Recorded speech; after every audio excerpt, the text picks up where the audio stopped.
तीसरे अध्याय का दूसरा आधा हिस्सा, शीर्षक अनिष्ट के शस्त्रास्त्र। विजय में भी कोई सौंदर्य नहीं है। जो इसमें सौंदर्य देखता है वह वही है जो रक्तपात में रस लेता है और जिसे हत्या में रस है। वह संसार पर शासन करने की अपनी महत्वाकांक्षा में सफल नहीं होगा। शुभ लक्षण की चीजें वाम पक्ष को चाहती हैं, अशुभ लक्षण की चीजें दक्षिण पक्ष को।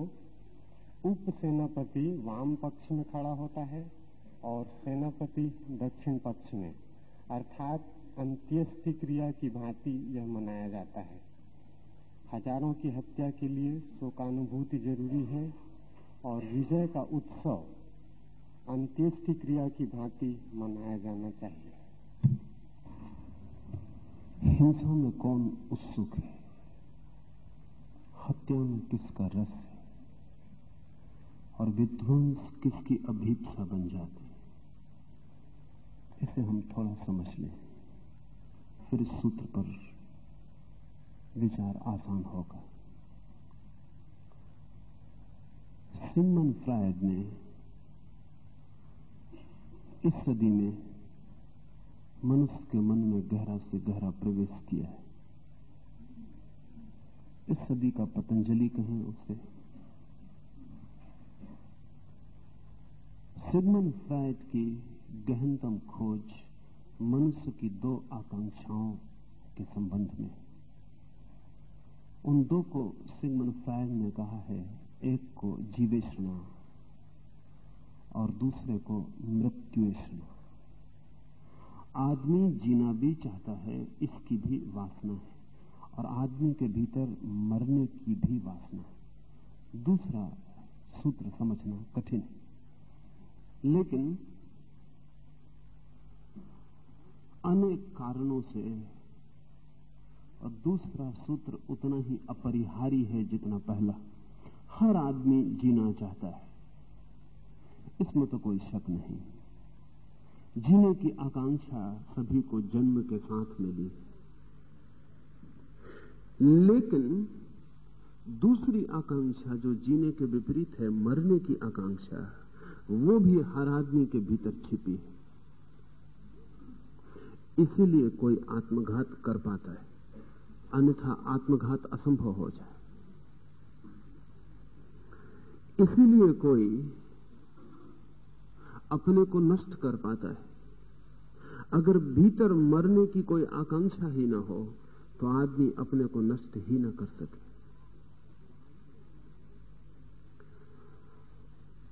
जैसे जैसे उम्र व्यतीत होती है वैसे वैसे जीवन का ज्वार कम हो जाता है और मृत्यु की आकांक्षा प्रबल होने लगती। बूढ़े व्यक्ति निरंतर कहते हुए सुने जाते हैं, अब परमात्मा उठा ले। बूढ़ा आदमी सच में ही चाहता है अब विदा हो जाए, क्योंकि अब होने का कोई अर्थ भी नहीं है। मरने का कहीं कोई गहरा ख्याल जवान के भीतर भी है। ऐसा जवान आदमी भी खोजना मुश्किल है जिससे कभी न कभी मरने का ख्याल ना आ जाता हो कि मैं मर जाऊं, समाप्त कर लूं। या इस सब में क्या अर्थ है? इस जीवन में क्या प्रयोजन है? आज ही एक युवती मेरे पास थी, वो कह रही थी कि हर महीने ये बात बार बार लौट आती है कि जीवन में कोई अर्थ नहीं, मर जाना चाहिए। अभी तो उसने जीवन देखा भी नहीं। छोटे बच्चों तक के मन में मरने का ख्याल आ जाता है। तो अगर मृत्यु की कोई आकांक्षा भीतर न हो तो ये मरने के ख्याल कहां से अंकुरित होते हैं? मृत्यु की आकांक्षा भी भीतर है, और जब हम पाते हैं कि जीवन संभव नहीं रहा तो मृत्यु की आकांक्षा हमें पकड़ लेती। ये बात इसलिए भी जरूरी है कि जगत में हर चीजें द्वंद्व में होती हैं। प्रकाश है तो अंधेरा है, अकेला प्रकाश नहीं हो सकता। और जीवन है तो मृत्यु है, अकेला जीवन नहीं हो सकता। तो अगर भीतर जीवेषणा है तो मृत्युषणा भी होनी ही चाहिए। ये सारा जगत द्वंद्व पर खड़ा है। यहां हर चीज अपने विपरीत के साथ बंधी है। विपरीत न हो यह संभव नहीं मालूम होता।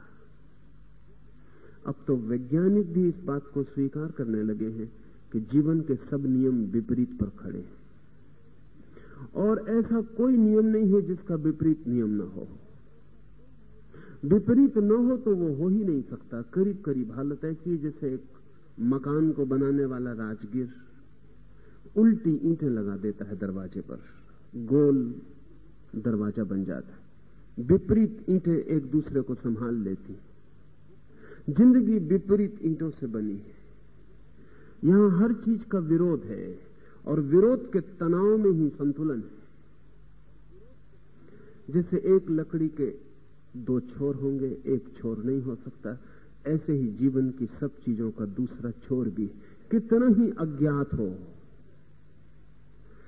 तो फ्रायड 40 वर्ष निरंतर लोगों का मनोविश्लेषण करके इस नतीजे पर पहुंचा कि लोगों को पता नहीं है उनके भीतर मृत्यु की आकांक्षा भी है। पर हालत ऐसी जैसे एक सिक्का होता है, उसके दो पहलू होते हैं। एक पहलू ऊपर होता है तो दूसरा नीचे दबा होता है। जब दूसरा ऊपर आता है तो एक पहला नीचे चला जाता है। जवान आदमी में जीने की आकांक्षा प्रबल होती है, मृत्यु की आकांक्षा नीचे दबी रहती है। कभी कभी किसी बेचैनी में, किसी उपद्रव में, किसी अशांति में सिक्का उलट जाता है, जिंदगी की आकांक्षा नीचे और मौत के ऊपर आ जाती। बूढ़े आदमी में मृत्यु की आकांक्षा ऊपर आ जाती, जीवन की आकांक्षा नीचे दब जाती।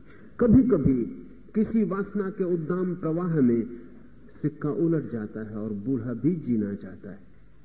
लेकिन एक ही वासना का आपको पता चलेगा, दोनों एक साथ आपको दिखाई नहीं पड़ सकती, क्योंकि एक ही पहलू आप देख सकते हैं।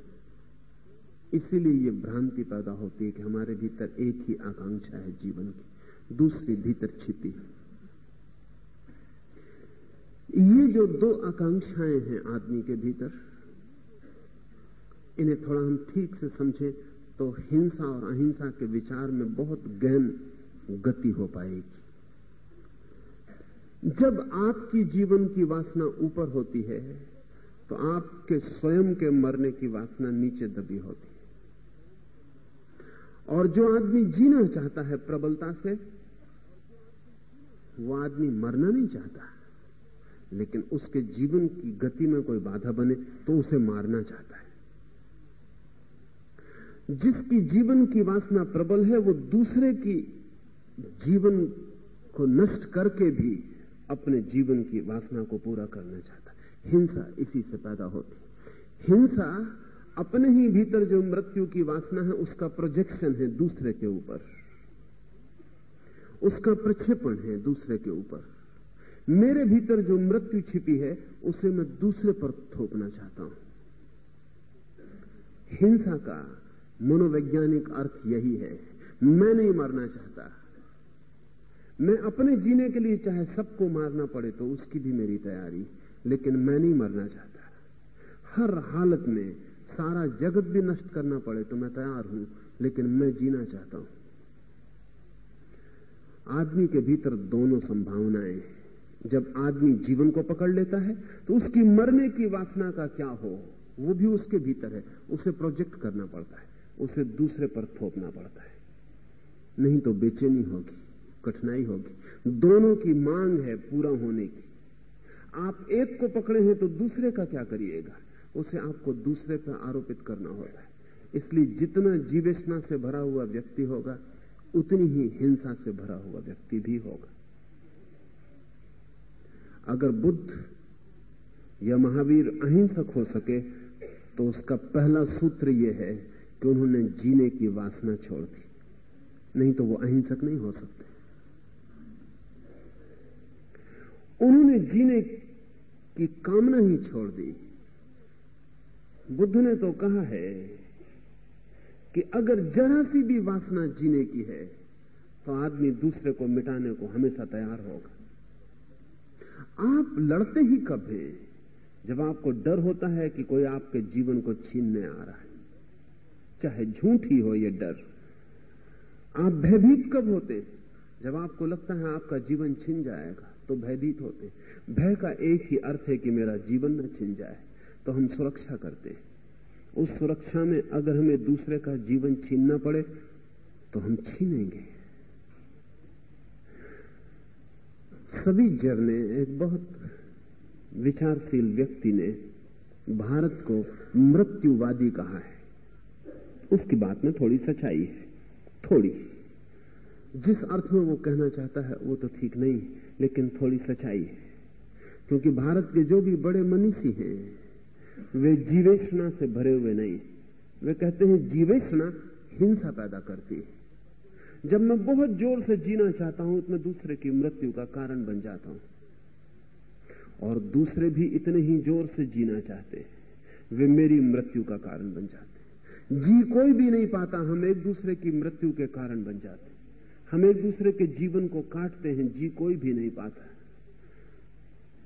तो बुद्ध या महावीर कहते हैं ऐसी जीवेषणा का क्या मूल्य जो दूसरे के जीवन का घात बनती है।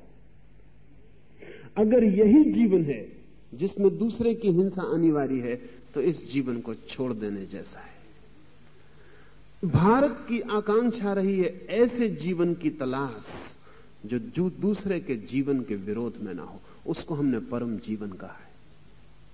एक ऐसे सत्व की खोज, एक ऐसी स्थिति की खोज जहां मेरा होना किसी के होने में बाधा ना बनता हो। और अगर मेरा होना किसी के होने में बाधा बनता है तो भारत इस होने को दो कौड़ी का मानता रहा, फिर इसका कोई मूल्य नहीं है। फिर ऐसे होने को करके भी, लेके भी क्या करेंगे? ऐसे जीवन को क्या करेंगे जो लाश पर ही खड़ा होता हो दूसरे की, जो दूसरे को मिटाकर ही बनता हो। ऐसी बनावट के भारत पक्ष में नहीं। तो सवीजर ठीक कहता है, उसकी आलोचना में सच्चाई है कि भारत मृत्युवादी है। सच्चाई इतनी ही है कि भारत जीवेषणावादी नहीं है। लेकिन शब्द अनुचित है, मृत्युवादी कहना ठीक नहीं, क्योंकि जो जीवन को ही नहीं मानता वो मृत्यु को क्या मानेगा? जिसका जीवन में ही रस नहीं है उसका मृत्यु में रस कैसे हो सकता है? तो भारत वस्तुतः न तो जीवेषणावादी है और न मृत्युषणावादी है। भारत तो मानता है ये दोनों ऐषणाएं साथ साथ हैं, इनमें से एक का त्याग नहीं हो सकता। एक सिक्के का मैं एक पहलू त्यागना चाहूं, ये कैसे हो सकता है? पूरा सिक्का फेंक सकता हूं या पूरा सिक्का बचा सकता हूं, लेकिन सोचूं कि एक पहलू बच जाए और एक फेंक दूं तो मैं पागल हूं। तो भारत कहता है या तो दोनों बचते हैं, जीवन की आकांक्षा के साथ दूसरे की मृत्यु की आकांक्षा भी बच जाती, अपनी मृत्यु की आकांक्षा भी बच जाती। और अगर फेंकना है जीवेषणा तो मृत्यु ऐषणा भी फेंक जाती है, वो उसी का दूसरा पहलू है। इसलिए भारत मुक्तिवादी है, मृत्युवादी नहीं।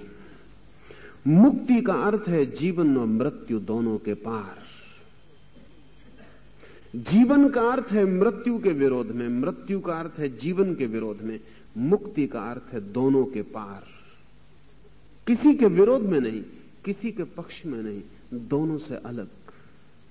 इसलिए भारत का सारा चिंतन मोक्ष के इर्द गिर्द घूमता रहा। ये मोक्ष क्या है? ये मोक्ष ऐसे होने की अवस्था है जहां मेरा होना किसी के होने का शोषण नहीं है। इसे थोड़ा ठीक से समझ लें। जहां मैं होता हूं इससे कोई मिटता नहीं, कोई भी नहीं मिटता। मेरे होने से किसी की हिंसा नहीं होती। मेरा होना शुद्धतम, निर्दोष और पवित्र हो जाता है, उसमें कोई रेखा हिंसा की नहीं रह जाती। अगर ऐसा कोई जीवन है तो भारत कहता है ऐसा जीवन ही पाने योग्य है। इस पृथ्वी पर तो हम जो जीवन देखते हैं वो जीवन किसी न किसी रूप में हिंसा पर खड़ा है। इसलिए भारत को इस पृथ्वी की आकांक्षा ही न रही। हमने जो श्रेष्ठतम मनीषी पैदा किए वे पृथ्वी के पार जाने की उद्दाम अभीप्सा से भरे हुए लोग हैं। वे कहते हैं अगर यही जीवन है तो जीवन जीने योग्य नहीं है। एक और जीवन हो सकता है क्या? शरीर के रहते तो उस जीवन की संभावना मुश्किल मालूम पड़ती, क्योंकि शरीर का होना तो हिंसा पर निर्भर है। चाहे भोजन करें हम, चाहे श्वास लें, चाहे पानी पिएं, चाहे एक कदम रखें, लेटें, उठें, बैठें, हिंसा चलती है। शरीर हिंसा ही के आधार पर है, लेकिन चेतना, भीतर शरीर के जो होश, जो जागरूकता है, जो बोध है, उसके लिए किसी की हिंसा की कोई जरूरत नहीं। इसलिए हम इस बात की भी तलाश करते रहे कि कैसे शरीर के पार के तत्व का पता चल जाए। और शरीर को हमने एक आवश्यक बुराई की तरह स्वीकार किया है। उसका इतना ही उपयोग है कि उसके रहते हमें उसका पता चल जाए जो शरीर नहीं है। जैसे ही उसका पता चल जाए जो शरीर नहीं है, फिर शरीर में आने का, लौटने का कोई कारण नहीं रह जाता। जीवेष्णा खुद की हो तो मृत्युष्णा दूसरे पर टिक जाती है। आज नहीं कल खुद पर वापस लौट सकती है। वो हमारी ही वासना है, कभी भी वापस लौट सकती है। एक आदमी के मकान में आग लग गई, अभी क्षण भर पहले तक वो जीवेष्णा से भरा था, बड़े सपने थे दुनिया में रहने के, होने के। अचानक वो कूद पड़ना चाहता है आग में कि मैं मर जाऊं। क्या हो गया? क्षण भर पहले ये आदमी जीना चाहता था, जीने की बड़ी योजना थी, लंबे स्वप्न थे जो पूरे करने थे, समय कम था। अब अचानक ये आदमी कहता है मैं मर जाना चाहता हूं, मुझे छोड़ दो, मैं कूद जाऊं, इस मकान के साथ जल जाऊं। क्या हुआ? जीवेष्णा मृत्युष्णा कैसे बन गई? वो जो जीना चाहता था मरना क्यों चाहता है? सब जीने की शर्त होती है। ध्यान रखना, आप भी जी रहे हैं, उसमें शर्तें हैं, पता हो न हो। इस आदमी के जीने की शर्त थी, इसको पता नहीं था अब तक कि ये महल रहेगा तो ही जीऊंगा। आज महल जल रहा है तो जीना व्यर्थ हो गया। कोई आदमी किसी को प्रेम करता है, वो उसकी पत्नी मर जाए, बच्चा मर जाए, पति मर जाए, मरना चाहता है। हमारे मुल्क में हजारों स्त्रियां सती होती रही। सती होने का क्या मतलब है? उसका मतलब है जीवन की एक शर्त थी कि वो पति के साथ ही, वो शर्त टूट गई तो जीवेष्णा मृत्युष्णा बन गई। अब वो पति के साथ ही मर जाना चाहती है स्त्री। उसका मतलब यह हुआ कि एक शर्त थी सुनिश्चित, उसके बिना जीवन स्वीकार नहीं, उसके बिना मृत्यु स्वीकार है।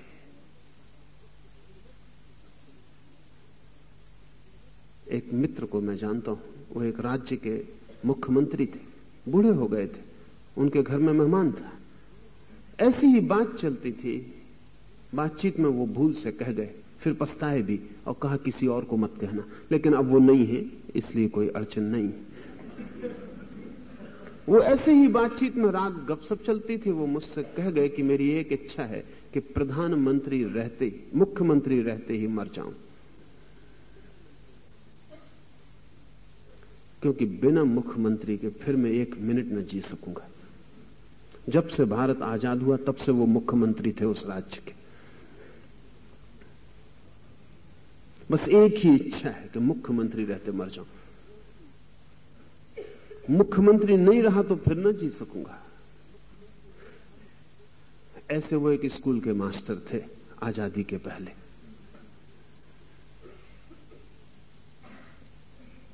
लेकिन अब वापस मुख्यमंत्री का महल छोड़कर अब वापस उनकी हिम्मत न थी पुराने स्थिति में लौट जाने की। उनकी स्थिति दयनीय थी और मैं मानता हूं कि अगर वो मुख्यमंत्री रहते, न मरते, तो वो आत्महत्या कर लेते। वो इतने ही बेचैन और परेशान आदमी थे। शर्तें हैं हमारी जीने की, जीवन सशर्त है, तो शर्त टूट जाए तो हम मरने को राजी हो जाते। आप अपनी हत्या करें या दूसरे की, कारण सदा एक होता है। दूसरे की भी आप हत्या इसलिए करते हैं कि वह आपके जीवन में बाधा बन रहा था, और अपनी भी आप हत्या इसलिए कर लेते हैं कि अब आपका स्वयं का जीवन भी आपके सशर्त जीवन की आकांक्षा में बाधा बन रहा था, उसे मिटा डालते हैं। ये जो हिंसा की वृत्ति है, ये इसी मृत्यु की, जिसको फ्रायड ने थनाटोस कहा है, ये मृत्युष्णा का हिस्सा है। अगर जैसा फ्रायड कहता है उतनी ही बात हो तो फिर आदमी को इससे मुक्त कैसे किया जा सकता है? इसलिए फ्रायड कहता है कि ज्यादा से ज्यादा आदमी को हम कम से कम हिंसा के लिए नियोजित कर सकते हैं, लेकिन पूर्ण अहिंसा के लिए नहीं। आदमी तो हिंसक रहेगा ही, इसलिए हम उसकी हिंसा को सब्लिमेट कर सकते हैं, उसकी हिंसा को हम थोड़ा सा ऊर्ध्वगामी कर सकते हैं। कई तरह के ऊर्ध्वगमन हैं हिंसा के, वो भी ख्याल में ले लें तो आपको पता चले कि वहां भी आप हिंसा ही कर रहे हैं। आप दो पहलवान कुश्ती लड़ रहे हैं, आप देखने चले जा रहे हैं, हजारों लाखों लोग इकट्ठे होते हैं पहलवान को कुश्ती लड़ते देख। आप क्या देखने जा रहे हैं? आपको क्या रस मिल रहा होगा? एक आदमी पिटेगा, कुटेगा, गिरेगा, एक गिराएगा, दूसरा उसकी छाती पे सवार होगा, आपको क्या पुलक होती है? स्टूपिड, बिल्कुल बिल्कुल मूर्खतापूर्ण है। आप किस लिए पहुंच गए हैं देखने? मगर लोगों को देखें जब कुश्ती हो रही हो तो वो अपनी कुर्सी पे बैठ नहीं सकते, इतनी शक्ति से भर जाते हैं कि उठ उठाते, सांस उनकी तेज चलने लगती है, रीढ़ सीधी हो जाती है, जैसे उनके प्राण अटके हैं किसी बड़ी बड़ी घटना में। हो क्या रहा है? आपके भीतर जो हिंसा की वृत्ति है उसकी कैथारसिस हो रही है, वो बाहर निकल रही है, आप मजा ले रहे हैं। असल में अब आप इतने बलशाली भी नहीं हैं कि खुद ही हिंसा कर लें, वो आप नौकरों से करवा रहे हैं, वो किराए के आदमी कर रहे हैं वो काम। अब हम किसी भी काम को करने में खुद समर्थ नहीं है। अगर आपको प्रेम करना है तो आप खुद नहीं कर सकते, तो नाटक या फिल्म में दूसरों को प्रेम करते थे। आपके नौकर प्रेम कर रहे हैं, आप देख रहे हैं, बड़ा हल्कापन लगता है। 3 घंटे नासमझियां देख के जब आप लौटते तो मन हल्का हो जाता। क्यों? ये सब आप करना चाहते थे। आपके भीतर ये वेग है। जब फिल्म के पर्दे पर पुलिस डाकू का पीछा कर रही हो और सनसनीखेज हो जाए स्थिति और रोआ रोआ कपने लगे, पहाड़ी रास्ते हों, भागती हुई कारें हों और ऐसा लगे कि अब दुर्घटना, अब दुर्घटना, तब आप इस हालत में हो जाते हैं जैसे कार के भीतर। वो तो अच्छा है कि फिल्म के हाल में अंधेरा रहता है, कोई किसी को देख नहीं सकता। एकदम से उजाला हो जाए तो आप शर्मिंदा हो जाएंगे कि क्या कर रहे थे, इतने जोश में आप क्यों आ गए थे? आपके भीतर भी कुछ हो रहा था, वो आप हल्के हो रहे थे। आप कुश्ती देख रहे हैं, दंगा फसाद देख रहे हैं, युद्ध देख रहे हैं, आपके भीतर कुछ हल्का हो रहा है। नौकरों से काम लिया जा रहा है, आप जो नहीं कर सकते हैं वो धंधेबाज लोग उस काम को कर रहे हैं। आप नाच नहीं सकते, कोई नाच रहा है। आप गा नहीं सकते, कोई गा रहा है। आप दौड़ नहीं सकते, कोई दौड़ की प्रतियोगिता कर रहा है। आप लड़ नहीं सकते, कोई लड़ रहा है। हमने अपनी हिंसा को निकास के रास्ते बना रखे और सारी दुनिया में इस तरह के उपाय समाजों ने छोड़े हैं। छुट्टी के दिन, जैसे होली, वो छुट्टी का दिन है, उस दिन जो जो नालायकी आपको करनी हो वो आप मजे से कर सकते हैं, उसको कोई ऐतराज नहीं लेगा। लेकिन आप कर रहे हैं वो, या आपने कभी सोचा कि क्यों कर रहे हैं? आप साल भर ही करना चाहते, लेकिन छुट्टी नहीं थी। ये तो दिल आपका था साल ही भर करने का, गाली देने का, गंदगी फेंकने का, दूसरे को परेशान करने का। ये तो आपका मन सदा से था। समझदार समाज आपको साल में कभी कभी छुट्टी देता, ताकि आपका कचरा निकल जाए, थोड़ी राहत मिले, थोड़ी राहत मिले। सारी दुनिया में सभी समाज, विशेषकर सभ्य समाज, असभ्य समाज नहीं करते ऐसी व्यवस्था, क्योंकि कोई जरूरत नहीं है। साल भर ही वो ये करते हैं, कोई उनको होली की जरूरत नहीं, साल भर होली। जितना सभ्य समाज होगा उतना उसे रास्ता बनाना पड़ेगा निकास का। फिर हम उसको हल्के मन से लेंगे, फिर आप उसमें ऐतराज नहीं उठाएंगे, क्योंकि आपने कभी सोची नहीं कि आपकी ये जरूरत है, मानसिक जरूरत है। सारी दुनिया में खेल है, प्रतियोगिता है, ओलंपिक्स है, हमारी सब हिंसा का उपाय है कि कहीं से वो बह जाए, निकल जाए। ये सब्लिमेशन है, ये ऊर्ध्वी गमन है।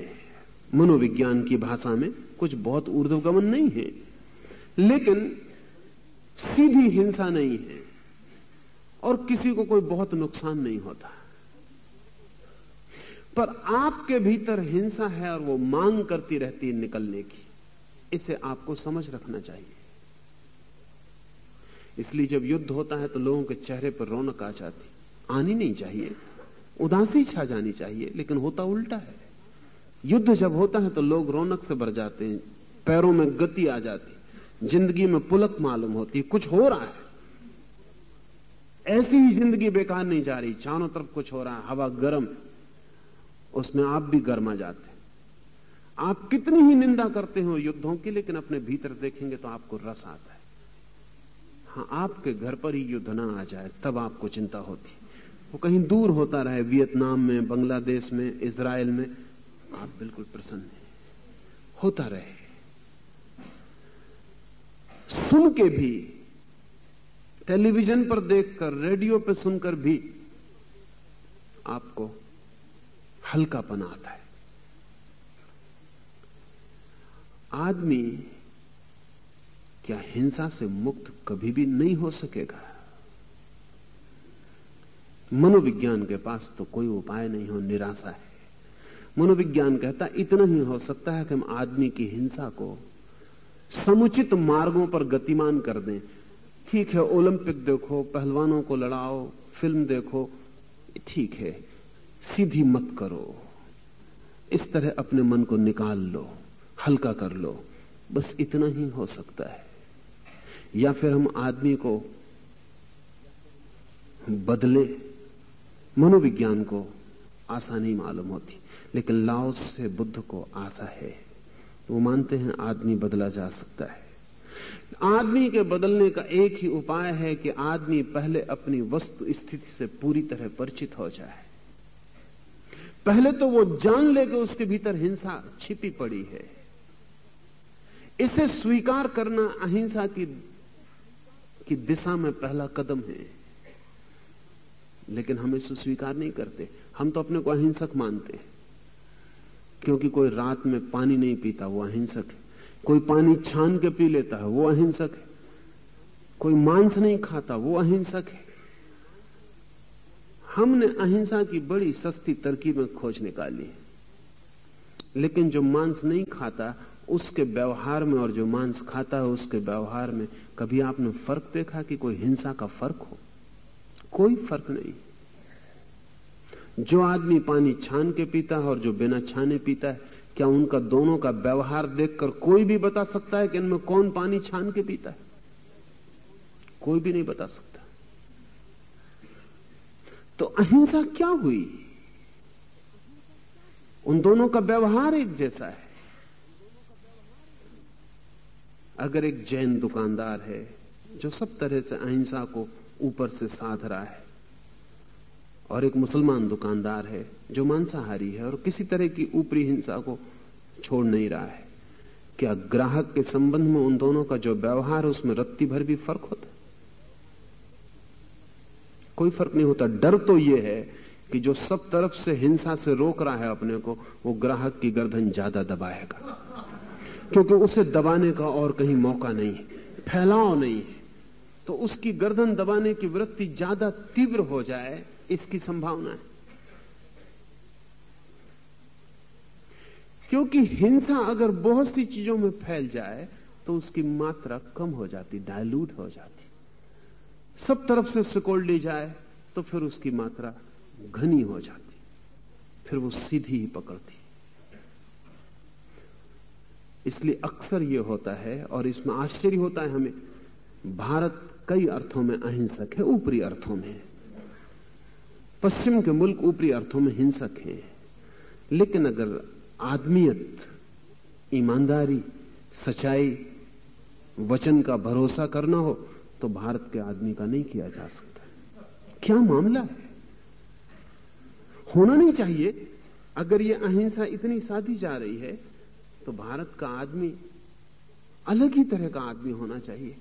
लेकिन आज हम देखते हैं कि मनुष्यता की दृष्टि से पश्चिम का हिंसक आदमी भी हमसे बेहतर साबित हो रहा है।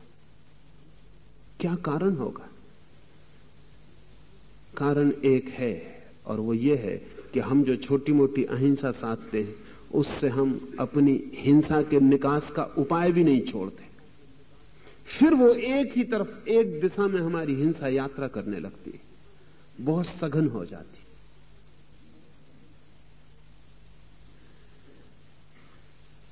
इससे क्या नतीजा लिया जा सकता है?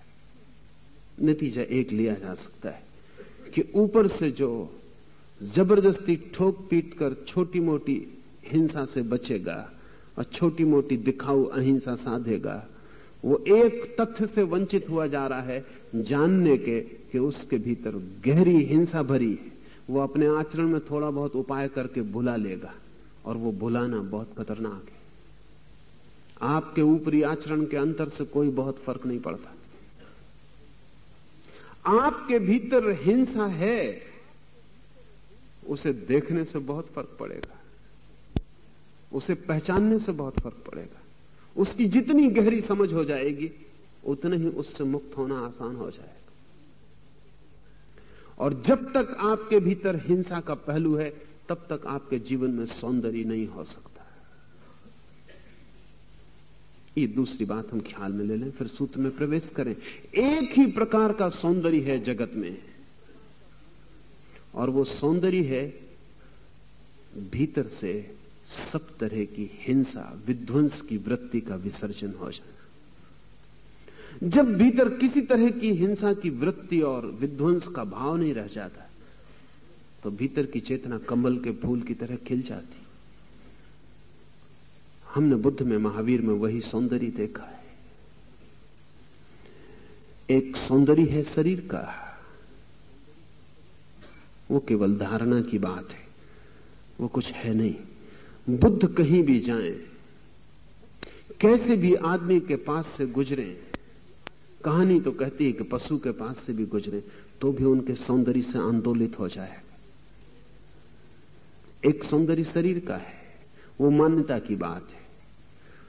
कहीं लंबी नाक सुंदर है, कहीं नहीं है। कहीं सफेद चमड़ी सुंदर है, कहीं नहीं है। अभी मैं एक अमेरिकन विचारक की किताब पढ़ रहा था, उसने लिखा कि सफेद चमड़ी जो है एक तरह की बीमारी। वो खुद ही सफेद चमड़ी का आदमी है, लेकिन बड़ी हिम्मत की बात लिखी। उसने लिखा कि सफेद चमड़ी जो है वो एक तरह की बीमारी, क्योंकि सफेद चमड़ी के आदमी में कुछ पिगमेंट कम है जो काली चमड़ी के आदमी में है, और वो जो पिगमेंट है जो काली चमड़ी के आदमी में है जीवन की सुरक्षा के लिए बड़े जरूरी है। इसलिए वो डॉक्टर है आदमी, और उसका कहना है कि सफेद चमड़ी जो है वो एक तरह की बीमारी है। सफेद चमड़ी कोई सौंदर्य नहीं है। अगर आप अमेज़न के किनारे बसे हुए जंगली आदमियों से पूछें तो वो सफेद चेहरे को सफेद कहते नहीं, वो उसको पेल फेस कहते हैं, पीला चेहरा। और वो कहते हैं कि रुग्ण आदमी है। सफेदी कोई सौंदर्य नहीं है, मान्यता की बात है। इसलिए हमने कृष्ण को, राम को गोरा नहीं बनाया, क्योंकि उन दिनों हम गोरे को कोई सुंदर नहीं मानते थे। पता नहीं राम और कृष्ण सांवले थे कि नहीं, ये दूसरी बात है। लेकिन एक बात पक्की है कि उस दिन जिन चित्रकारों ने उनके चित्र बनाए और मूर्तियां गढ़ी, उनकी मान्यता यह थी कि सांवले का मुकाबला नहीं है, सांवला ही सुंदर है। इसलिए कृष्ण को हमने नीलवर्ण श्याम नाम ही दे दिया, सांवला। उन दिनों भारत की धारणा ऐसी थी कि सफेदी में एक तरह का उथलापन है, सांवले में एक तरह का गहरापन है। जब नदी गहरी हो जाती तो सांवली हो जाती, जब आकाश से बादल हट जाते हैं तो आकाश सांवला हो जाता है। जितना गहन और गहरा होता है उतना नीलिमा छा जाती। तो उन दोनों भारत की कल्पना थी सौंदर्य की सांवले की। सफेद को हम कभी सुंदर नहीं माने, लेकिन ये मान्यता की बात है, मान्यता बदलती चली जाती है। और शरीर का सौंदर्य बिल्कुल ही धारणा पर निर्भर है। जो आज सुंदर है कल असुंदर हो जाएगा, जो कल असुंदर था वो आज सुंदर हो सकता है। एक और सौंदर्य है जो धारणा की बात नहीं है, जो आंतरिक अवस्था की अस्तित्वगत बात है। बुद्ध किसी भी युग से गुजरे और कैसी ही धारणा के लोग हों, बुद्ध का सौंदर्य छुएगा। वो सौंदर्य शरीर का नहीं है, वो चुंबक भीतर का है।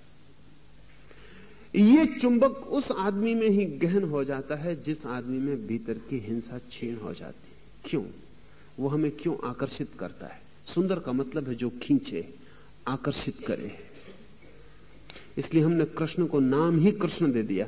कृष्ण का मतलब है जो खींचे, आकर्षित करे, आकृष्ट करे। वो कृष्ण खींच ले, जो कशिश हो जिसके भीतर। इसे हम ऐसा समझें कि जब भी कोई आदमी आपके प्रति क्रोध से भरता है तो उस आदमी का सारा आकर्षण आपके लिए समाप्त हो जाता है, विकर्षण पैदा हो जाता है। अगर कोई आदमी आपके प्रति हिंसा से भरा है, आपको पता भी ना हो तो भी उस आदमी के पास आपको बेचैनी मालूम होगी। वह आदमी से आप रिपेल्ड अनुभव करेंगे, हटते हुए, बच जाएं, दूर हो जाए, यह आदमी हट जाए। कभी ऐसा लगता है कि कोई आदमी बिल्कुल अपरिचित, अनजान आपको पहली दफा दिखता है और आप हट जाना चाहते हैं। क्या बात होगी? जो भी आपके प्रति हिंसा से भरता है उससे आपका विकर्षण पैदा होता है। अगर आप भी हिंसा से भरे हैं किसी के प्रति तो विकर्षण पैदा होगा, और अगर आप हिंसा से भरे ही हैं, किसी के प्रति का कोई सवाल नहीं, तो जो भी आपके पास आएगा वो दूर हटना चाहेगा। कभी आपने अनुभव किया है कि लोग आपके पास आना नहीं चाहते, या आते हैं तो दूर हट जाते हैं, या आप उनको खींचते हैं तो वो भागते हैं? अगर ऐसा अनुभव भी होगा तो आप समझेंगे वो लोग ही गलत हैं। लेकिन थोड़ा विचार करना, अगर भीतर हिंसा है तो हिंसा विकर्षक है, उल्टा मैग्नेटिज्म है, उसमें दूर हटाती। स्वाभाविक भी है, क्योंकि जहां हिंसा हो वहां आपके जीवन को खतरा है, इसलिए दूर हट जाना उचित है। जब हिंसा विसर्जित हो जाती है तो उससे उल्टी घटना घटती है। जिसके भीतर से हिंसा विसर्जित हो जाती है, आप अचानक जैसे उसमें गिर जाना चाहते, उससे एक हो जाना चाहते, उसके पास होना चाहते, उसके निकट होना चाहते। एक अदम्य आकर्षण आपको उसकी तरफ खींचने लगता है। अगर बुद्ध और महावीर के पास सैकड़ों लोग आकर्षित होकर डूब गए तो उसका कारण वो जो कह रहे थे वो नहीं था, क्योंकि वो उन्होंने जो कहा है वो किताबों में रखा है, और आप किताब पढ़ लें, आप कुछ दीवाने हो नहीं जाएंगे। गीता कितनी दफे आपने पढ़ ली, लेकिन जो अर्जुन ने जाना है वो आप नहीं जान पाएंगे। क्या फर्क क्या है? वहां वो आदमी मौजूद था जिसके होने में आकर्षण था। गीता आपको कन्विंस नहीं कर पाएगी, कितना ही पढ़ें। कृष्ण के होने में कन्विक्शन है। वो जो राजी हो जाना है आपका, वो कृष्ण के वचन से नहीं है, वो कृष्ण की वाणी से नहीं, वो कृष्ण के अस्तित्व से है। एक सौंदर्य है, एक आकर्षण है जो भीतर की हिंसा के विसर्जित हो जाने से उपलब्ध होता है। और एक ही सौंदर्य है वस्तुतः, जो उसे पा लेता है वो सुंदर है, जो उसे नहीं पाता वो कितने ही आभूषण लगाए और कितने ही सजावट करे और कितना ही बाहर से सजाए संवारे, वो सिर्फ अपनी कुरूपता छिपा रहा है, सुंदर नहीं हो पाता। कुरूपता छिपाना एक बात है, सुंदर हो जाना बिल्कुल दूसरी बात है। इसलिए महावीर जैसा व्यक्ति नग्न भी हो सका, क्योंकि अब छिपाने को कुछ बचा ही नहीं। जिसे छिपाते थे वो कुरूपता न बची। सौंदर्य नग्न हो सकता है, कुरूपता नग्न नहीं हो सकती। सिर्फ सौंदर्य ही नग्न हो सकता है। इसका मतलब ये आप मत समझना कि जो भी नग्न हो जाते हैं वो सुंदर है। उल्टा नहीं कह रहा हूं कि जो भी नग्न है वो सुंदर है, लेकिन सौंदर्य नग्न हो सकता है, प्रकट हो सकता है, क्योंकि अब कुछ छिपाने को नहीं है, कुछ भय नहीं है किसी का। कुरूपता भयभीत है, छिपना चाहती है, ढकना चाहती है, आवृत होना चाहती है। अब हम सूत्र में प्रवेश करें। विजय में भी कोई सौंदर्य नहीं है, और जो इसमें सौंदर्य देखता है वो वही है जो रक्तपात में रस लेता है। विजय में भी कोई सौंदर्य नहीं है, क्योंकि विजय निर्भर ही हिंसा पर होती। विजय आधारित ही मृत्यु पर है। कौन जीतता है? जो मारने में ज्यादा कुशल है, जो मृत्यु का दूत आपसे ज्यादा है। जीतने में न तो पता चलता कि सत्य जीत रहा है, न पता चलता शिव जीत रहा है, न पता चलता कि सुंदर जीत रहा है। एक बात भर पता चलती है कि जो शक्तिशाली है वो जीत रहा है। ब्रूट फोर्स, पाश्विक शक्ति जीतती है।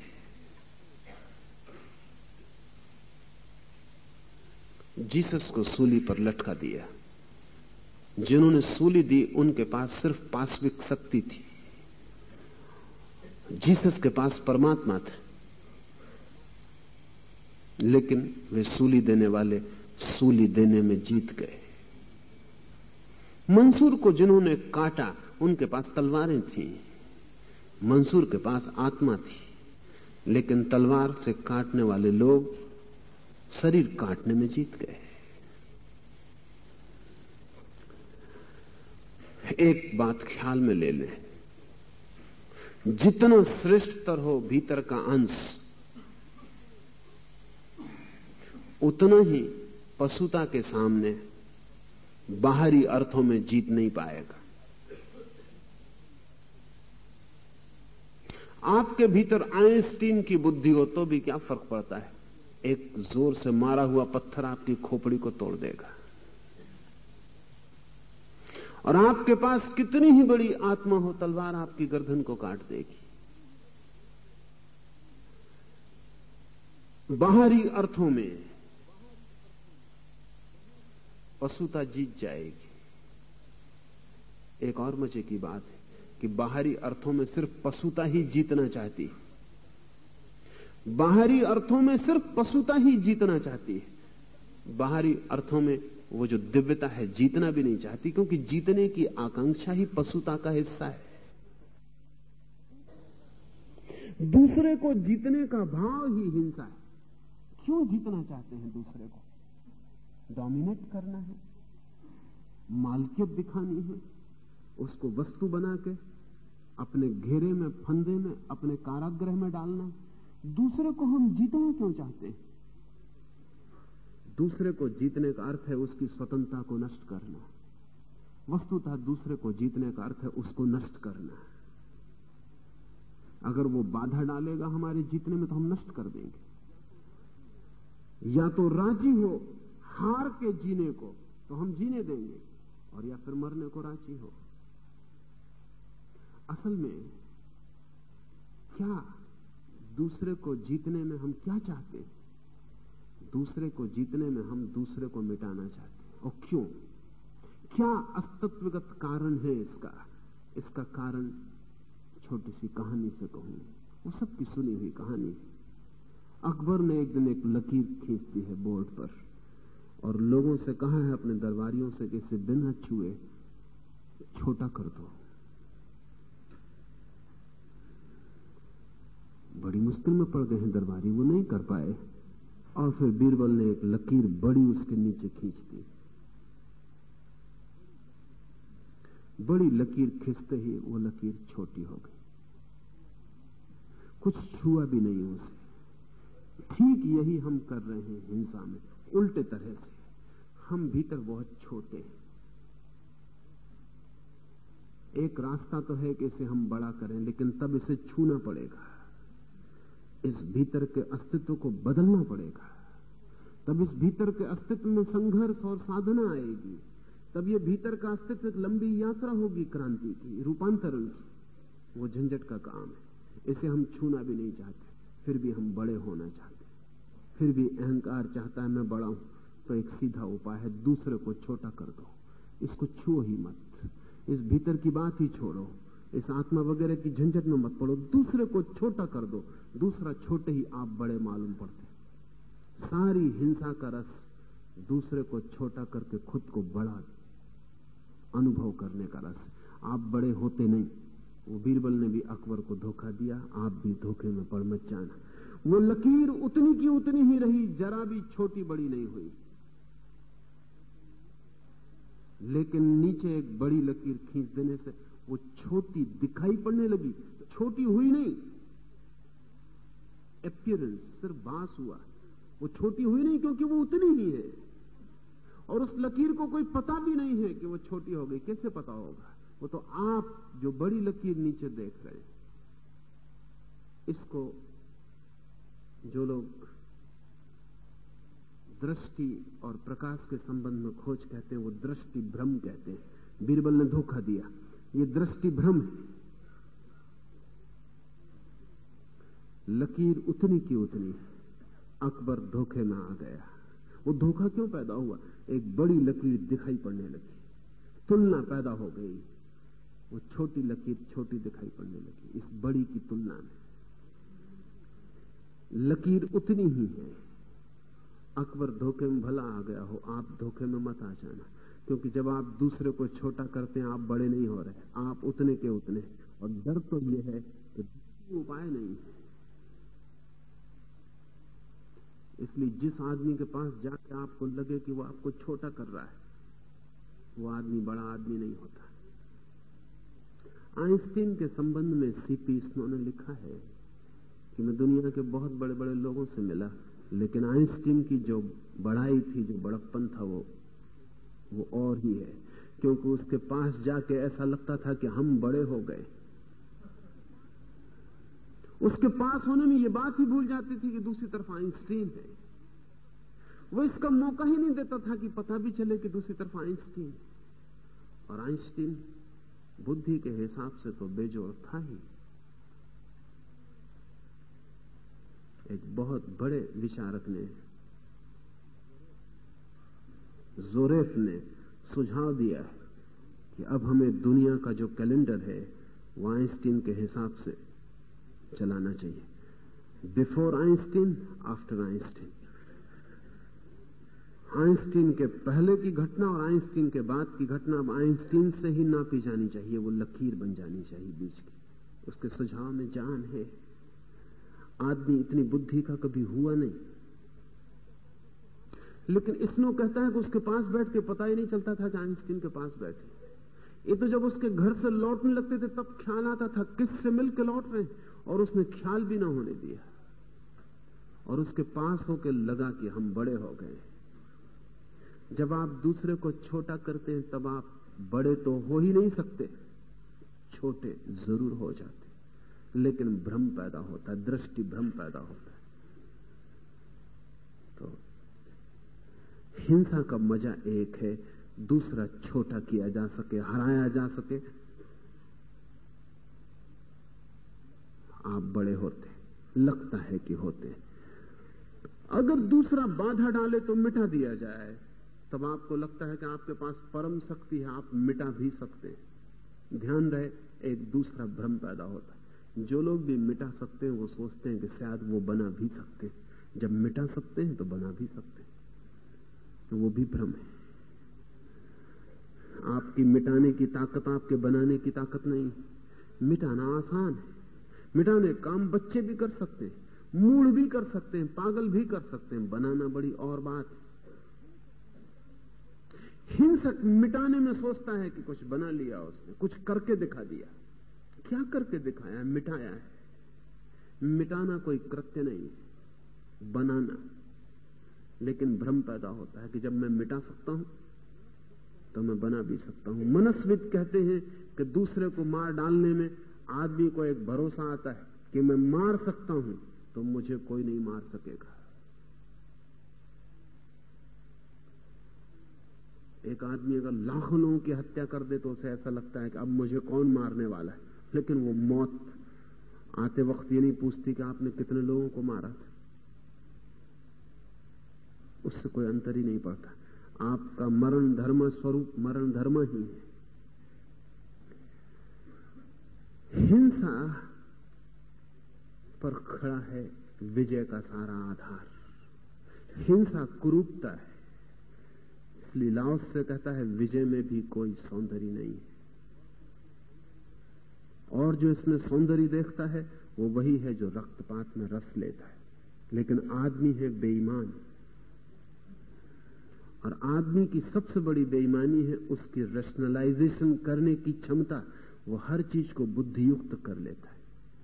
इसे थोड़ा समझ लें, क्योंकि आदमी की बुनियादी बेईमानी है और हम सब उसमें कुशल हैं। हम जो करना चाहते हैं उसके आसपास हम बुद्धि का जाल खड़ा कर लेते हैं। अब तक ऐसा ही आदमी सोचता रहा है कि वो जो भी करता है बुद्धियुक्त ढंग से करता है, लेकिन ये झूठ है।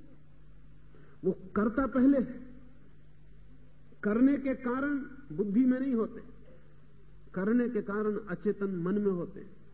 लेकिन आदमी ये भी मानने को तैयार नहीं है कि मैं बिना बुद्धि के कोई काम करता हूं, इसलिए करता है किन्हीं और कारणों से, दिखाता है कोई और कारण। इसे हम जरा समझें।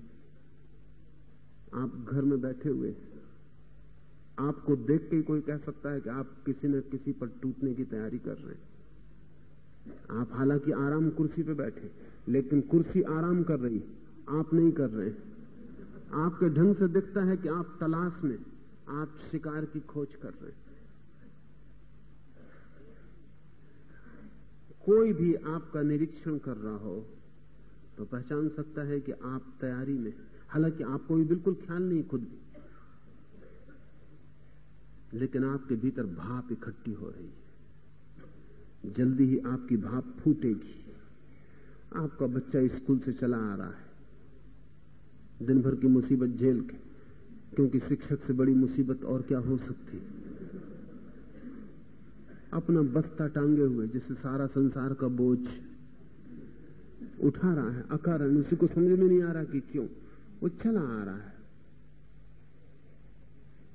आपको दिखाई पड़ता कपड़े पे दाग लगे, स्याही डाल दी, या शर्ट फट गया, या पैंट पे कीचड़ पड़ी, आप टूट पड़े। आप यही कहेंगे कि बच्चे का सुधार करना जरूरी है। ये रैशनलाइजेशन, क्योंकि कल भी बच्चा ऐसे ही आया था, बच्चा ही है, और कल तो और एक दिन छोटा था, परसों भी ऐसे ही आया था, स्याही भी डाल के लाया था, कपड़े भी फटे थे, रास्ते में कीचड़ से भी खेल लिया था, परसों भी ऐसे ही आया था। लेकिन तब आप भीतर क्रोध से भरे नहीं थे। आज क्रोध तैयार है। कल भी इसी पत्नी ने भोजन बनाया था, और जैसा वो सदा जलाती है वैसा कल भी जलाया था। आज भोजन बिल्कुल जला हुआ है। आज आप थाली फेंक देंगे और आप ये कहेंगे कि ये भोजन मैं कब तक खाऊं? अगर यही भोजन खाना है तो जीना बेकार है। लेकिन कल भी आपने यही खाया था, परसों भी खाया था, और जिस दिन पहले दिन ये पत्नी आई थी उस दिन तो आपने कहा था स्वर्ग है तेरे हाथों, और जो तू छू देती थी अमृत हो जाता, और उस दिन ये ऐसे ही जला हुआ था। अब तो अभ्यास भी अच्छा हो गया है इसका, तब और भी जला हुआ था। लेकिन आज आप टूट पड़ेंगे। आप हालांकि यही कहेंगे कि कब तक कोई ऐसा भोजन कर सकता है। आखिर भोजन तो आदमी को ठीक मिलना चाहिए, लेकिन आप भीतर देखें तो ये रैशनलाइजेशन है। आप युक्तिपूर्ण बना रहे हैं एक घटना को जिसका युक्ति से कोई भी संबंध नहीं, कोई संबंध नहीं। एक स्त्री आपको दिखाई पड़ती और आप प्रेम में पड़ जाते, फिर पीछे आप कहते हैं कि उसकी नाक ऐसी है कि मुझे बहुत प्यारी, कि उसकी आंखें ऐसी हैं कि मुझे बहुत प्यारी। लेकिन ये सब रैशनलाइजेशन, क्योंकि जब आप प्रेम में पड़े तो न तो आंख का आपने विचार किया था और न नाक का आपने विचार किया था। ये तो पीछे से सोची गई बातें। आप कहते हैं वो सुंदर है इसलिए मैं प्रेम में पड़ गया, लेकिन मनस्विद कहते हैं कि आप प्रेम में पड़ गए इसलिए वो सुंदर दिखाई पड़ रही, क्योंकि वही स्त्री किसी और को सुंदर नहीं दिखाई पड़ रही, और किन्हीं को वही स्त्री कुरूप भी दिखाई पड़ रही। और कोई सोचेंगे अपने मन में कि तुम भी किस पागलपन में पड़े हो, इस स्त्री को सुंदर देख रहे हो, तुम्हारी बुद्धि मारी गई। पर आपको सुंदर दिखाई पड़ रही है। इसलिए कभी भी जब किसी को कोई सुंदर दिखाई पड़े तो आप आलोचना मत करना, यह आलोचना का काम ही नहीं है। आप चुप रह जाना, आपको ना भी दिखाई पड़े तो समझना कि अपनी भूल है, आप शांत रहना, उसमें बीच में बोलना मत, क्योंकि सुंदर का कोई वस्तु से संबंध नहीं है। सुंदर दिखाई पड़ने लगता है कोई भी व्यक्ति अगर प्रेम हो जाए। और प्रेम क्यों हो गया तब बड़ी अड़चन कि प्रेम क्यों हो गया, तो लोग उसके भी रास्ते खोजते हैं। कोई सोचता है कि शायद पिछले जन्म में कुछ संबंध रहा होगा इसलिए प्रेम हो गया, पर यह कोई हल नहीं होता, क्योंकि पिछले जन्म में क्यों प्रेम हो गया था, कहां तक पीछे ले जाइए, कहीं तो शुरुआत करनी पड़ेगी, पीछे हटाने से क्या होगा। आपको पता नहीं है, प्रेम की घटना अचेतन है। मनोवैज्ञानिक कहते हैं अनकॉन्शियस है, आपको पता नहीं कि क्यों हो गया। और आपका मन खोला जाए तो जो बातें आप बता रहे हैं कि इसकी नाक ऐसी और आंख ऐसी और शरीर ऐसा, ये सब बातें कुछ भी नहीं पाई जाती, कुछ और ही पाया जाता है। अचेतन में आपके उतरा जाए तो कुछ और ही पाया जाता है। उसको मनोवैज्ञानिक कहते हैं कि आपके भीतर अचेतन में बचपन से ही स्त्री की जो छापें पड़ रही हैं, जैसे कि एक बच्चे ने आंख खोली, नर्स दिखाई पड़ी, वो पहली स्त्री, या मां दिखाई पड़ी या नौकरानी दिखाई पड़ी या कोई दिखाई पड़ा, वो पहली स्त्री, पहली स्त्री का बिंब उसके भीतर अचेतन में उतर गया। अब इस बिंब पर बिंब जुड़ते चले जाएंगे और बच्चा कोई 1 वर्ष तक अचेतन में बिंब इकट्ठे करता रहता। जितनी स्त्रियों से संबंध होगा वो बिंब इकट्ठे हो जाएंगे और इन सब बिंबों से मिलकर अचेतन में एक प्रतिमा बन जाएगी। वो जिंदगी भर इसी प्रतिमा की तलाश करेगा। जब किसी स्त्री से प्रतिमा मेल खा जाएगी वो तत्काल कहेगा प्रेम हो गया। लेकिन इसका आपके बुद्धि और विचार से कुछ लेना देना नहीं है। इसको वो कहते हैं कि ये तो एक्सपोजर पर निर्भर है और इसलिए बहुत सी बातें घटती जो आपके ख्याल में नहीं। सभी पुरुष स्त्रियों के स्तन में बहुत उत्सुक होते हैं, वो एक्सपोजर है, क्योंकि मां का स्तन उनका पहला अनुभव है और उसी स्तन से उन्होंने दूध पाया, भोजन पाया, पहला स्पर्श पाया, उस स्तन में उन्होंने प्रेम भी अनुभव किया, उस स्तन के साथ उनके पहले संबंध जुड़े, इसलिए इस स्तन के प्रति उनका एक एक्सपोजर है। इसलिए आप ऐसी स्त्री के प्रेम में न पड़ पाएंगे जिसके स्तन न हो, बिल्कुल न पड़ पाएंगे, बिल्कुल न पड़ पाएंगे, क्योंकि बिना स्तन की स्त्री के प्रेम में पड़ने का मतलब यह होगा कि या तो आपको बचपन से पुरुष के पास बड़ा किया गया हो और आपके मन में कोई स्तन की प्रतिमा न बनी हो, नहीं तो मुश्किल हो जाए। इसलिए स्त्रियां भी जाने अनजाने स्तन को उभार के दिखाने की कोशिश में लगी रहती। झूठे स्तन भी बाजार में बिकते हैं। अमेरिका में एक मुकदमा 1920 में चला। एक अभिनेत्री, नाटक की अभिनेत्री, बड़ी प्रसिद्ध अभिनेत्री थी, उसकी बड़ी ख्याति थी। नाटक के एक दृश्य में अभिनेता और उसमें छीन झपट होती है। वो छीन झपट में उसका झूठा स्तन बाहर आ गया तो उसने अदालत में लाखों डॉलर का मुकदमा किया, क्योंकि उसकी प्रतिष्ठा ही नष्ट हो गई सारी। उसके बाद फिर कोई ये मान नहीं सकता कि वो स्तन सच्चा है, फिर तो वो कुछ भी लाख उपाय करे। उसका सारा का सारा इमेज खो गया। क्यों स्त्रियां उत्सुक होती होंगी, क्यों पुरुष उत्सुक है?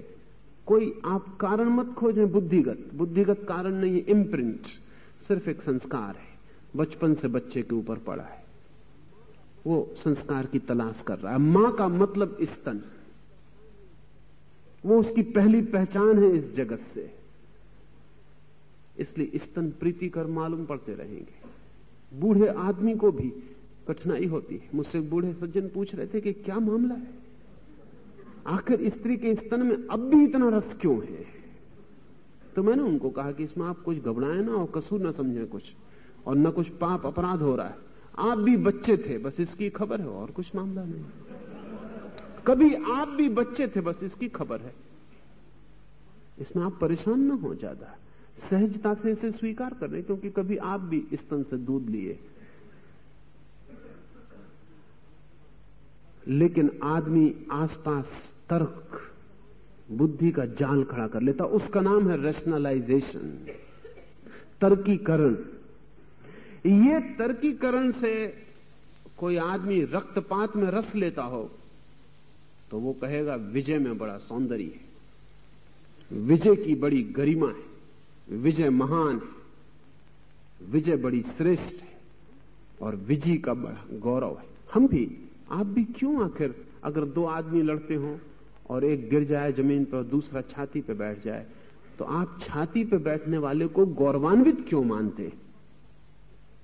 समझ के बिल्कुल बाहर बात है कि इसमें क्या गौरवान्वित होने की बात है। आप छाती पे बैठ गए, वो आदमी नीचे लेट गया, इसमें गौरवान्वित होने की क्या बात है? वो जो नीचे लेट गया वो भी पीड़ा अनुभव करता है कि मैं ना कुछ, जो छाती पे बैठ गया वो अनुभव करता है मैं सब कुछ। देखने वालों की मन में भी जो जीत गया वो गौरव पाता है। क्यों? आखिर जीत में ऐसा गौरव क्यों है? नहीं, आपने सोचा होगा, आप भी जीतना चाहते हैं, दूसरे की छाती पे आप भी बैठना चाहते हैं। इसलिए जब भी कोई दूसरे की छाती पे बैठ जाता है तब आप उसको गौरवान्वित समझते हैं, क्योंकि यही आपकी भी मनोकांक्षा है, यही आप भी चाहते हैं। और जब नीचे कोई छाती के नीचे गिर जाता है, किसी के पैरों के नीचे दब जाता है, तो आप उसको गौरवान्वित नहीं कह सकते, हाँ सहानुभूति दिखा सकते हैं उसके साथ। इसलिए सहानुभूति से कोई सुखी नहीं होता, ध्यान रखना। भूल के किसी को सहानुभूति मत बताना, क्योंकि उसका मतलब यह है कि आपने भी मान लिया कि गिर गए, सहानुभूति के योग्य हो गए। सहानुभूति के योग्य होने का मतलब ही यह है कि गौरव छिन गया। जीते के साथ कोई सहानुभूति नहीं दिखाता। कभी आप कहते हैं किसी से कि बड़ी सहानुभूति आपके प्रति क्योंकि आप जीत गए? कोई नहीं कहता। सिर्फ हारे हुए के साथ सहानुभूति, वो भी क्यों? आप जीतना चाहते हैं इसलिए जीते को गौरवान्वित कहते हैं, और आप भी डरते हैं कि कहीं हार गए तो कम से कम सहानुभूति तो मिलनी चाहिए। वो दोनों आपके अचेतन में दबे हुए भाव, उनका फैलाव है। अगर कोई मनुष्य सच में ही आध्यात्मिक साधना में उतरना चाहता हो तो उसे अपने हर भाव के पीछे अचेतन दशा को खोजना चाहिए। बुद्धि और तर्क से कुछ समझाने की कोशिश नहीं करना चाहिए कि हमको समझा बुझा के अपना जाल खड़ा कर ले और कहें कि इस वजह से। आप साधारणतः यही कहना चाहेंगे कि विजय श्रेष्ठ, इसलिए जो जीत गया उसका गौरव है। लेकिन क्यों है विजय श्रेष्ठ और हार बुरी क्यों है? और वो हार गया वो अपमानित क्यों है? इसके क्या कारण है भीतर? इसके कारण आपकी आकांक्षा और वासना में। हारने और जीतने का बाहर जो घटना घट रही है वो तो केवल बहाना है। आपके भीतर की वासना उस बहाने का उपयोग कर रही है। लाओस से कहता है वो वही है जो रक्तपात में रस लेता है, वही सौंदर्य देखता है विजय में।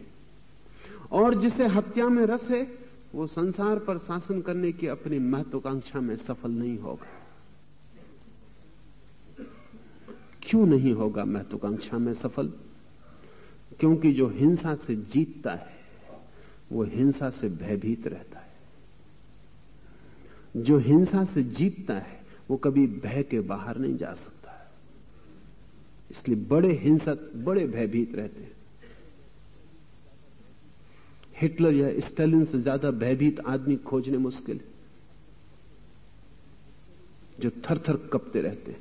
स्टालिन की लड़की स्वेतलाना ने अपने संस्मरणों में लिखा है कि मेरे पिता से ज्यादा भयभीत आदमी खोजना मुश्किल है। इतनी हिंसा की है तो इतने लोगों को हिंसा करने के लिए उत्सुक भी कर दिया। जितने लोगों को दबाया है उनको भी उत्सुक कर दिया है कि वो बदला लें, प्रतिकार लें और तुम्हें दबा दें। और जिसको हम दबाते हैं वो हमसे भयभीत भला हो जाए, वो कभी मानता नहीं कि हम जीत गए हैं और वो हार गया। वो सदा इतना ही मानता है कि एक टेम्पररी फेज, एक अस्थाई बात है कि तुम अभी ऊपर आ गए, थोड़ा मौका दो, थोड़ा समय आए, हम भी ऊपर आ जाएंगे। हारा हुआ कभी नहीं मानता कि मेरी हार शाश्वत हो गई, वो मानता है क्षण की बात, संयोग की बात है। जीता हुआ भी मान नहीं सकता कि मेरी जीत शाश्वत हो गई, क्योंकि वो भी जानता है जो नीचे है वो कल ऊपर आ सकता है। एक बात विचारणी है, भय से कोई भी कभी विजित नहीं होता, कोई कभी भय से हराया नहीं जा सकता। लेकिन हम सब भय पे भरोसा करते हैं, बड़े युद्ध खोर करते हैं, ऐसा नहीं, हम भी मानते हैं ऐसा। 1940 में रूजवेल्ट ने एक वक्तव्य में कहा कि मेरा देश, मैं चाहता हूं उस स्थिति में पहुंचे जहां कोई भी व्यक्ति भयभीत ना हो, किसी को भी भय की परतंत्रता ना रहे, सब स्वतंत्र हों अभय होने को। और दूसरी बात कही कि सभी स्वतंत्र हों पूजा करने को, प्रार्थना करने को। तो एक व्यक्ति ने, एक बहुत विचारशील व्यक्ति ने रूजवेल्ट को एक पत्र लिखा और उस पत्र में लिखा कि दोनों बातें विरोधी हैं, आप जरा फिर से सोचें। क्योंकि ईसाई प्रार्थना में वचन ही यही आता है कि हे प्रभु, ऐसा कभी दिन ना आए जब मैं तुझसे भयभीत न हूं, तेरे प्रति मेरा प्रेम बना रहे और तुझसे मैं सदा डरता रहूं। उस आदमी ने ठीक पत्र लिखा, रूजवेल्ट को मुश्किल पड़ गई। उसने ठीक लिखा कि प्रार्थना में तो भय की ही प्रार्थना है, और अगर आप चाहते हैं लोग भय से मुक्त हो जाएं तो लोग प्रार्थना से मुक्त हो जाएंगे, जरा ख्याल कर लें। और अगर आप चाहते हैं लोग प्रार्थना को स्वतंत्र हों तो फिर उनको भयभीत रहने देना पड़ेगा। इसमें थोड़ी सच्चाई है। अंग्रेजी में गॉड फीयरिंग धार्मिक आदमी को कहते हैं ईश्वर भीरू, हम भी कहते हैं। तुलसीदास ने कहा है, भय बिन होए न प्रीति, बिना भय के प्रीति नहीं हो सकती। ये थोड़ी दूर तक सही बात मालूम पड़ती है, क्योंकि हमारा सब प्रेम भय पर ही खड़ा होता है। बाप बेटे को डराता है तो बेटा बाप को प्रेम करता है, और जब बेटा बाप को डराने लगता है, मौका तो आ ही जाएगा, थोड़े ज्यादा दिन नहीं चलेंगे, तब बाप कहता है कि अब तू मुझे प्रेम नहीं करता। वो पहले ही प्रेम नहीं करता था, आप सिर्फ डरा रहे थे इसलिए प्रेम मालूम पड़ रहा था। अब वो आपको डराने लगा तो कैसे प्रेम मालूम पड़े। इसलिए हर बाप को अनुभव होता है कि अब बेटा प्रेम नहीं करता। वो कब करता था ये तो बताइए। जब आप डंडा आपके हाथ में था तब आपको लगता था वो प्रेम करता है। ज्यादा देर डंडा आपके हाथ में नहीं रहेगा, जिंदगी सभी को मौका देती, डंडा उसके हाथ में आएगा, तब फिर वो बूढ़े बाप को डंडा बताएगा। अब वो चाहता है कि आप उससे प्रेम करो। पहले वो आपसे प्रेम करता था, अब आप उससे प्रेम करो। आखिर वो ही कब तक करे, आप भी तो करो। जो भयभीत कर रहा है वो भला सोचता हो कि मैंने प्रेम पैदा कर लिया, वो दूसरे में प्रेम पैदा नहीं कर रहा है, सिर्फ घृणा पैदा कर रहा है। लेकिन तुलसीदास ठीक कहते हैं, 99 आदमियों की बाबत यही बात है कि वो भय को ही प्रेम समझते हैं। तो जितना डराते हैं उतना सोचते हैं। एक नेता है बड़ा, भीड़ लग जाती है, लोग जय जयकार करते हैं, फूल मालाएं पहनाते हैं, और कल वो ताकत में नहीं रहता, फिर उसका पता ही नहीं चलता वो कब आता है कब जाता है। फिर आपको आखिरी खबर तभी मिलेगी जब वो मरेगा, अखबार खबर छापेंगे। क्यों? अगर इतना प्रेम था तो इतनी जल्दी खो कैसे जाता है? वो प्रेम वगैरह नहीं था, सत्ता का भय था। ताकत की पूजा है तो खो जाती। अगर पति बहुत धन कमाता है तो पत्नी बहुत प्रेम करती मालूम पड़ती, फिर धन नहीं कमाता या गंवा बैठता है धन को, सब प्रेम समाप्त हो जाता। वो प्रेम कहां गया? वो प्रेम कभी था नहीं। वो धन का भय था, प्रतिष्ठा, धन की शक्ति, उसका भय था, उससे सब प्रेम था। इसलिए पुरुषों ने स्त्रियों को सदा भयभीत रखा है, क्योंकि वो सोचते हैं भयभीत स्त्री प्रेम करेगी, भयभीत स्त्री भीतर से घृणा ही करेगी, प्रेम नहीं कर सकती। लेकिन सस्ता है ये काम, दूसरे को भयभीत करना सस्ता काम है। दूसरे के मन में अपने लिए प्रेम करना बहुत कठिन काम है, अति कठिन काम है। शायद इस पृथ्वी पर इससे बड़ा कोई कठिन काम ही नहीं है। प्रेम से बड़ी कोई कला नहीं है। सस्ता काम है कि डरा दो तो भय पैदा हो जाए। तो पुराने धर्म भी भय पर खड़े, वो कहते हैं ईश्वर से डरो। लेकिन जो आदमी ईश्वर से डरेगा वो ईश्वर को प्रेम कैसे करेगा?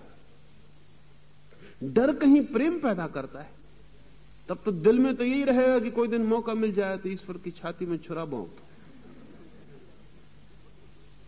मन में तो यही रहेगा, ऊपर से हाथ जोड़े खड़े हैं, जी हजूरी कर रहे हैं कि हम पापी हैं, आप पतित पावन हो, मगर भीतर सोच रहे हैं कि कब मौका मिले कि हम सिंहासन पर बैठे और तुम वहां आगे आके कहो कि आप पतित पावन हो, हम पापी।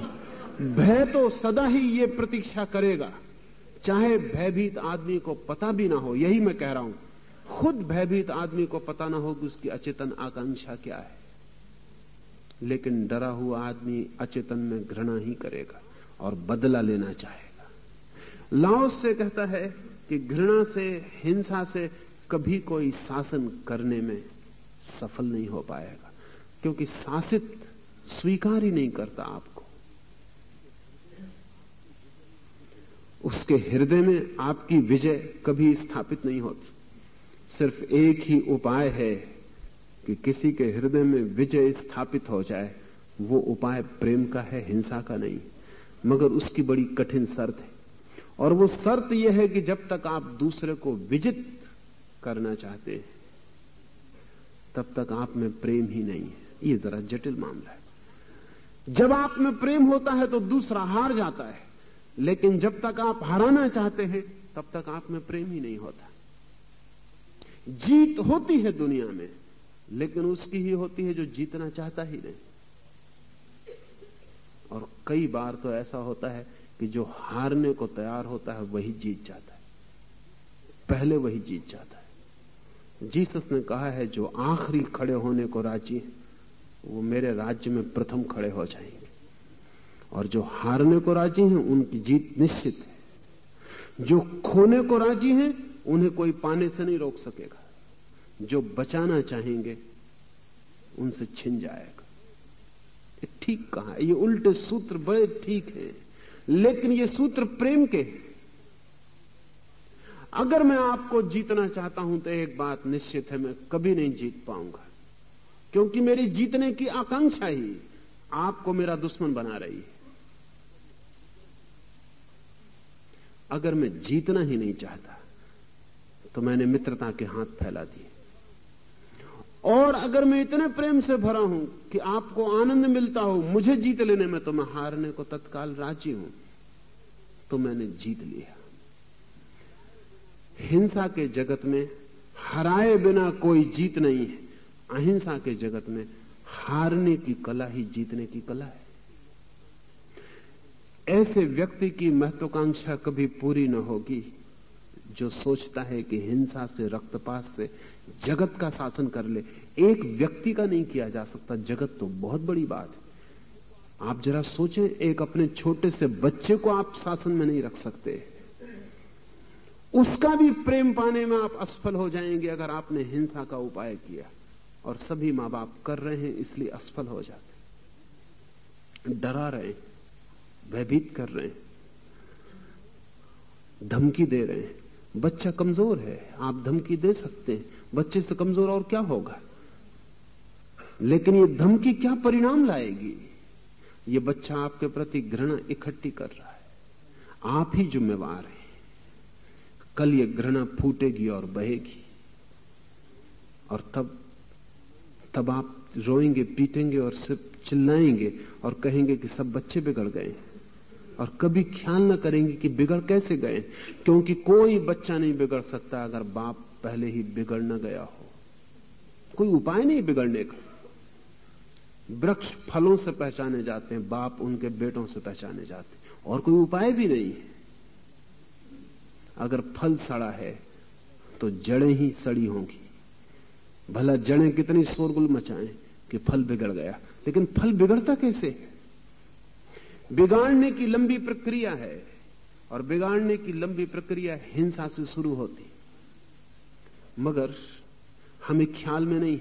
हम सोचते हैं शासन आसान है, हिंसा से एक व्यक्ति पर भी संभव नहीं है, इस विराट जगत पर तो कभी भी संभव नहीं हो सकेगा।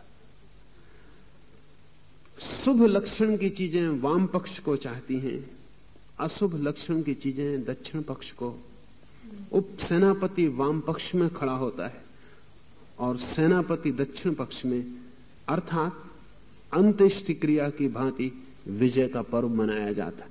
ये व्यंग कर रहा है लाओस से, जैसे कि कोई अर्थी ले जा रहा हो और जैसे लाश रखी गई हो अंत्येष्टि की, और एक तरफ सेनापति खड़ा है और एक तरफ उप सेनापति खड़ा है, और आग जलाई जा रही है और लाश जलाई जा रही है। विजय की यात्रा को लाओस से कहता है समझना कि ये मरघट पर हो रही अंतिम क्रिया है।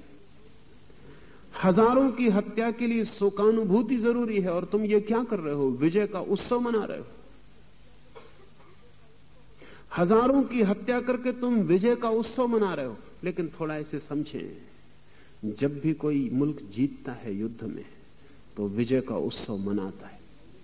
क्यों? अगर थोड़ी भी समझ हो तो यह भी हो सकता है मजबूरी थी, लड़ना पड़ा, लेकिन इसमें इतना उत्सव मनाने की क्या बात है? इसके बहुत गहन मनोवैज्ञानिक कारण है। जब भी आप कोई अपराध करते हैं तो एक ही उपाय है अपराध को भूलने का, कि आप उत्सव में लीन हो जाएं।